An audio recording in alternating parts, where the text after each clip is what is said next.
পাকিস্তানের জাতির পিতার আপনার হচ্ছে যে বিশেষ বিশেষ দিবসটিকে পালনও করছে বাংলাদেশের মাটিতে। এই যে লজ্জাকর পরিস্থিতি, এ কারণে আমাদের এখন এই সময় যারা বলছে যে আমরা আগেই ভালো ছিলাম, তারা বুঝতেই পারে না যে আসলে আগেও ভালো ছিলাম না, এখনো ভালো নাই, ভবিষ্যতে ভালো থাকবো না, যদি না আমরা আমাদের দেশকে ভালোবাসে এমন কোন নেতা নির্বাচন করতে ব্যর্থ হই। আমরা ভেবেছিলাম নোবেল বিজয়ী নিশ্চয়ই তিনি দেশকে ভালোবাসেন, কিন্তু আমরা কি দেখলাম? দেশকে তিনি ভালোবাসেন না। আমরা ভেবেছিলাম যে শিক্ষার্থী বৈষম্য দূর করতে আন্দোলন করেছে, তারা নিশ্চয় দেশকে ভালোবাসে, কিন্তু আমরা দেখলাম তারাও দেশকে ভালোবাসে না। তারা একবার রিকশাওয়ালার রক্ত চুষতে চাইছে, একবার ধনীর রক্ত চুষতে চাইছে। তা না হলে পলিটিক্যাল পার্টি কি কারণে রিকশাওয়ালার টাকায় চলবে? কি কারণে পলিটিক্যাল পার্টি ধনীর টাকায় চলবে? পলিটিক্যাল পার্টি যুগে যুগে চলেছে নেতাকর্মীদের অর্থায়নে, যুগে যুগে শতাব্দীর পর শতাব্দী চলেছে নেতাকর্মীদের অর্থায়নে। আমরা দেখেছি প্রজা পার্টি, আমরা দেখেছি মৌলানা ভাসানীর যে প্রজা পার্টি, শেরে বাংলার যে প্রজা পার্টি, সেই প্রজা পার্টি কিভাবে পরিচালিত হয়েছে। আমরা হোসেন শহীদ সরওয়ার্দীর যে রাজনৈতিক আদর্শ, সেখানে দেখেছি কিভাবে পার্টি পরিচালিত হয়েছে।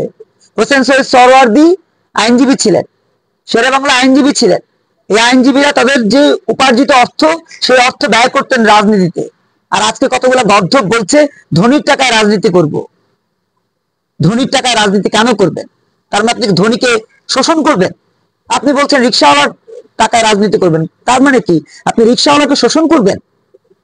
উচিত কি? আপনার কি কাজ? কাজটাই তো আপনি বুঝতে পারছেন না।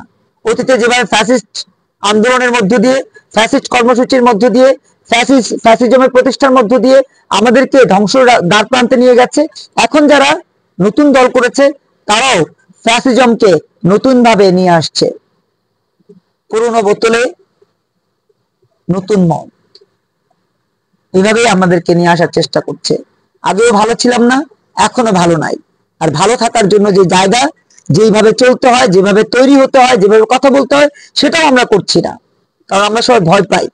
আগে শেখ হাসিনাকে ভয় পেতাম, শেখ হাসিনার পুলিশ বাহিনীকে ভয় পেতাম, এখন আমরা ইউনূসকে ভয় পাই, এখন আমরা ইউনূসের উপদেষ্টাদেরকে ভয় পাই, এখন আমরা শিক্ষার্থীদেরকে ভয় পাই, এখন আমরা ইউনূসের যে পুলিশ তাদেরকে ভয় পাই। যে কারণে সদা সত্য কথা বলিব, এই কথাটা আমরা এখন উচ্চারণ করতেও ভয় পাচ্ছি।